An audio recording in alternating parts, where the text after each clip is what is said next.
Hello, it's me, Robin, with Simple Food, Simple Life. I just wanted to show you what I was up to this morning. I harvested my fermentation water this morning and started a new batch. And here it is in the bottle. And when this is done in a few days, I will transfer it to the bottle. Now, I drink this usually every day. I have just like a small juice glass of it, and it's got some good probiotics in it. It's good for the gut. All I do is I just use dried fruit. This is cranberries and some dried peaches, and honestly, most of what's in here I've been using for months because once the fruit is fermented, it's not going to go bad. And I just pop it in the refrigerator in between making the fermentation. So anyway, that's what that is. Look that up. There's a lot of videos on that if you would like to see how that's done. And this is the result. It's pretty tasty, and actually all I do is every day I just feed it with a tablespoon or two of sugar, keep the lid on loosely, and the fruit will ferment, and then I harvest the water. I decided to use some of the fruit out of the original fermented fruit, and I'm turning this into a vinegar.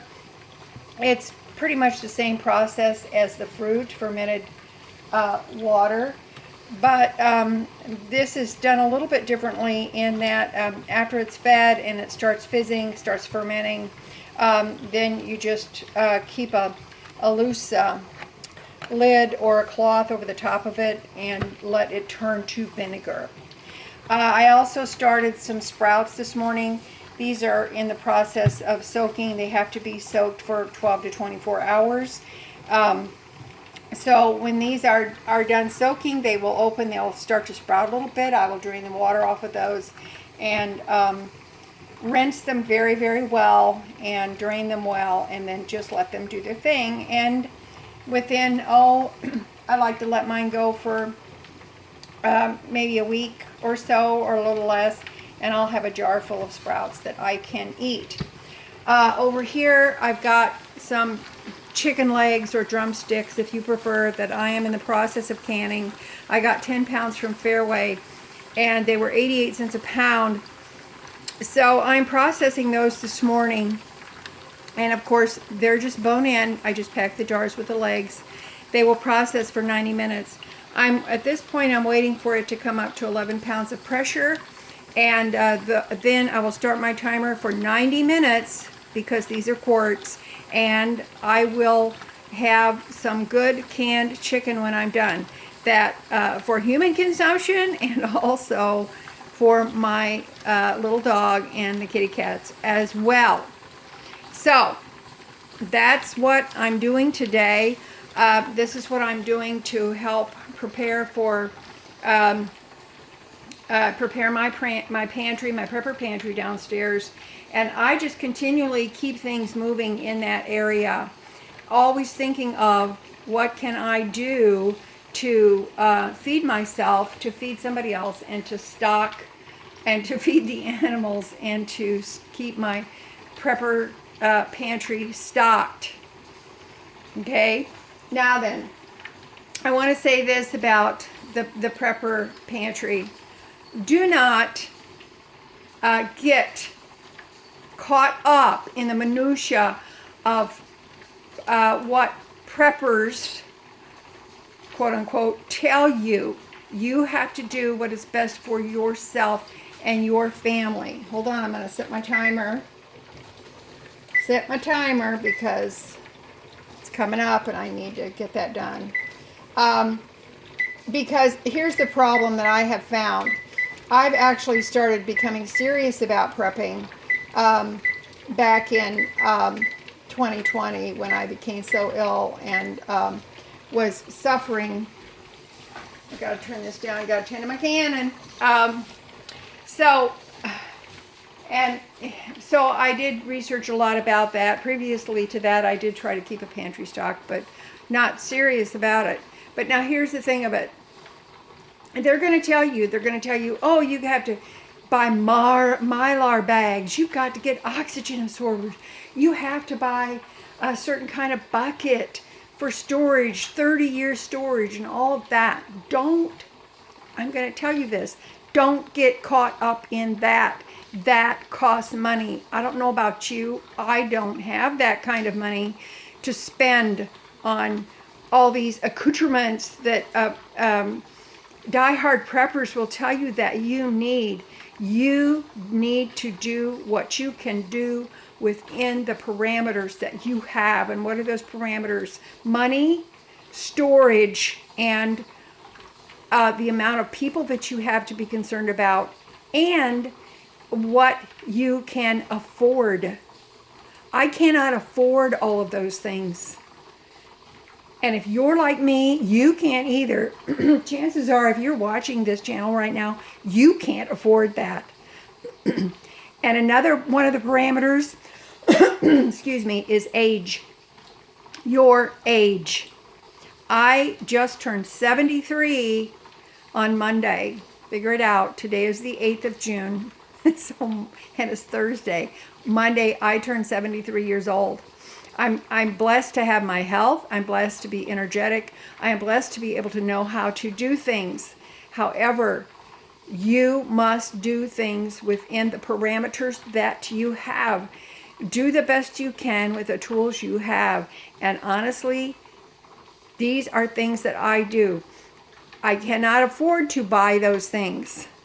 I have a small dehydrator. It didn't cost much. It's small. It's Mickey Mouse, pardon me, compared to what the setups that other people have. But it still dehydrates food. And I have learned there's certain foods that I can use dehydrated, and certain ones I don't care anything about and don't use that much. So know what your family uses, know what you use, know what you're able to share with other people. I'm doing the chicken legs for 88 cents a pound. I bought 10 pounds. That is within my affordability. And I'm reusing my jars. I'm doing all these things. I'm trying to do it in a way that I can afford. So don't get caught up in that, because what happens is they tell you you need all these things. That's BS.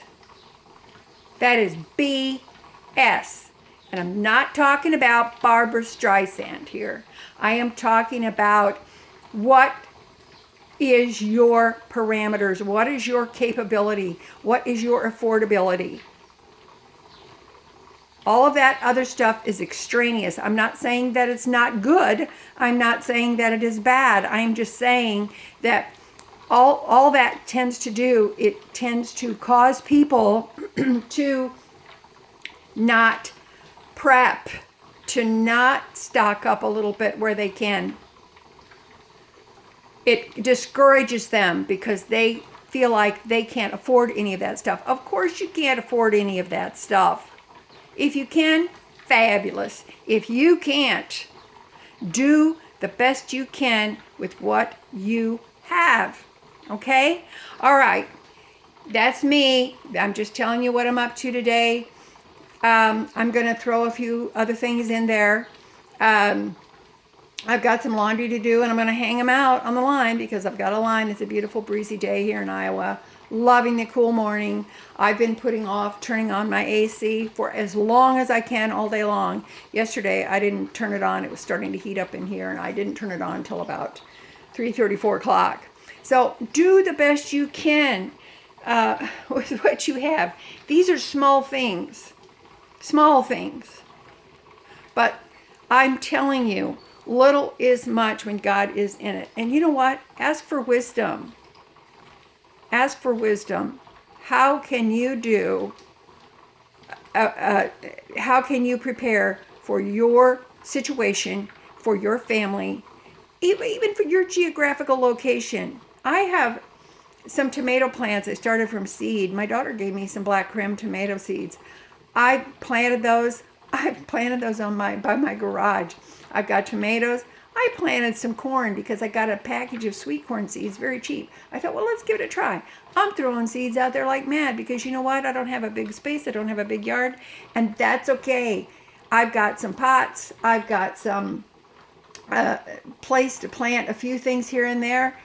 I'm going to do it. I'm doing the best I can with what I have. I'm like some of you. I'm like some of you. I'm like a lot of you. As far as resources are concerned, I make mine stretch the best I can do. So, I love you guys. You know I do. I hope this helps in some small way. And you know what?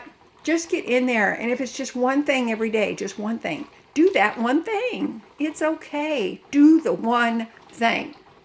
All right? I love you. I'm glad that you're with me today. And I'm pulling for you. Just like Red Green said, I'm pulling for you because I am pulling for you.